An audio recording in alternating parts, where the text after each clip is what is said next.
व्रत फळे पतिपुत्र धन अपतिपुत्र धन न्यायवंत विजवान राणी राणी अति गुणवती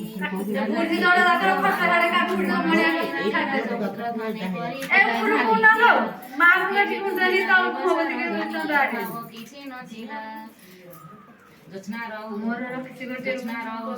ଚନ୍ଦ୍ରଭାଷଣ ମହତ ନିର୍ଦ୍ଦେଶ ମୁହୂର୍ତ୍ତ ସହି କରିବାକୁ ଚାରଣ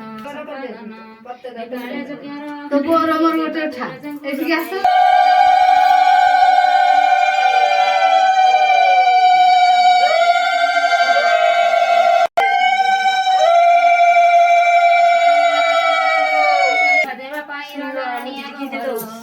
ଚାଲ ଦଶରା ଯଦି ମତେ ସେମାନଙ୍କ ପୁତ୍ର ନାମ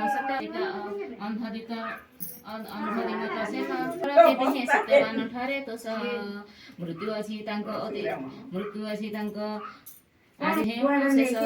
ଦୁଃଖିତା ସାବିତ୍ରୀ ତଥାପି ସେ ଅତି ବୃନ୍ଦ ହୋଇ ପ୍ରକାଶିଲେ ଯାହାକୁ ବରଣ କରିଛୁ ସେ ପତି ହେବି ମୁଁ ବିଧବା ହେବି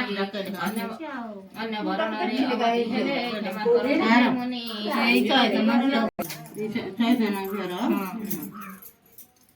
ଏକ କେଇପତି ଶୁଣିଲେ ନାରଦ କହିଲେ ଉତ୍ତମ ବୋଲି ସେହି ସେଦିନ ଏ ବ୍ରତ ହୁଏ ବ୍ରତର ଫଳ ପରେ ସୁଖ ମିଳଇ ମଧ୍ୟରେ ତାହାର ନାହିଁ ପଟାନ୍ତର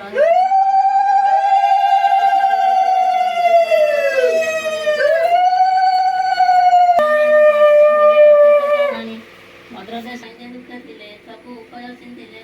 ସାଧୁ ପଣ୍ଡିତ ମତ ଦେଲେ ସାବିତ୍ରୀ ଲକ୍ଷ୍ମା ସରିଲେ 18 ବର୍ଷ ବିରତ ଚାଲିଲା ମହାମତି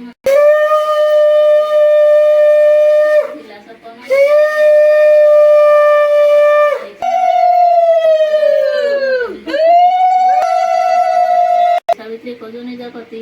ରାଜା ଯେ ଅନୁମତି ଦେଲେ ବିହିତ ଆୟୋଜନ କଲେ ମନରେ ଗାଁକୁ ତ କରିଛି ତାଙ୍କୁ ମୋ ସ୍ୱାମୀ ବିଚାରିଛି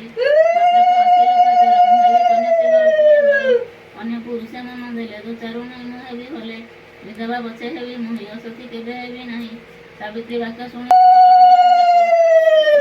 କହିଲେ ହେଲା ଭାଇ ଭିତରେ ଆସ କାହିଁ ପାଇଁ ସାବିତ୍ରୀ କହିଲେ ଗୋସାଇଁ କି ପୁଣ୍ୟ କରି ତୁମେ ଏତେ ବାଟ ଗୋଟିକୁ ଗୋଟି ବର ଦେଇ ବର ସାବିତ୍ରୀ ମାଗି ନେଲେ ମୋର ସ୍ୱାମୀଙ୍କ ଅବସର ମୋର ହୁଅନ୍ତୁ 100ଟି କୁମାର ଥରେ ମତେ ଚଳିଲେ ଆନନ୍ଦରେ ଅତି ପ୍ରବେଶ ହେଲେ ଆଶ୍ରମରେ ଆଶ୍ରମେ କି ଆନନ୍ଦ ଧରେ ରାଜା ପ୍ରକୃତି ଜାତି ପ୍ରାପ୍ତି ବିମତ ସେନ ତ ସହତି ପୁଅ ବୋହୂଙ୍କୁ ଦେଖି ପାରି ଆନନ୍ଦେ ଲୁହ ଗଲା ଧରି